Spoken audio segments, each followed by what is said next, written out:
Lama tak terdengar kabarnya, nama Gaby Vesta mendadak menjadi bahan perbincangan hangat di media sosial khususnya Instagram dan TikTok.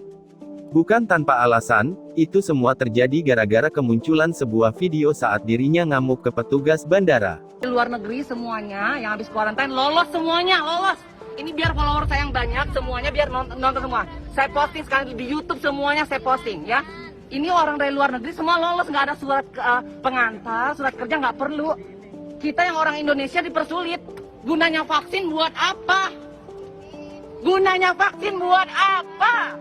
Hal ini bermula saat Gaby Vesta menyerahkan dokumen persyaratan untuk terbang.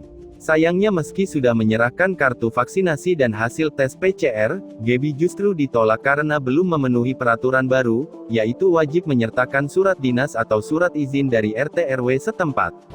Jadi semuanya ini vaksin nggak guna. Jadi kita sekarang mau terbang harus ada surat jalan dari RT RW setempat dan saya nggak tahu ini info dari mana. Jadi kalau kalian, kalau misalkan yang nggak mau vaksin nggak apa-apa, nggak usah vaksin aja, percuma. Terbang juga nggak guna ini kartu vaksinnya, ya. Kita udah PCR mahal-mahal pun nggak guna, ya. Ini nggak guna sama sekali. Ini katanya baru, katanya orang dari luar negeri semuanya yang habis kuarantain lolos. Gaby juga mengunggah video lain di mana ia harus berhadapan dengan petugas lainnya. Emosinya pun semakin meluap-luap saat melihat ada begitu banyak bule ataupun wisatawan asing yang masuk bandara dengan bebas.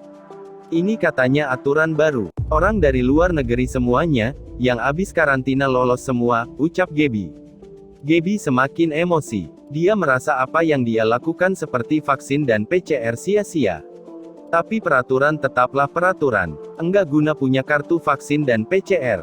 Ini biar follower saya yang banyak nonton semua, kalau perlu saya upload di YouTube. Gunanya vaksin buat apa? Gunanya vaksin buat apa? Ucap Gaby berteriak. Melihat Gaby emosi, petugas ikut terpancing. Buat apa?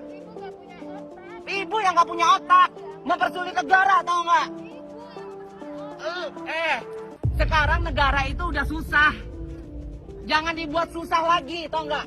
Syaratnya udah ada, PCR, hidung kita dicolok-colok. Kita udah vaksin sampai demam-demam. Polisikan silahkan, silahkan polisikan. Nih, sekalian ya, saya dari Polres.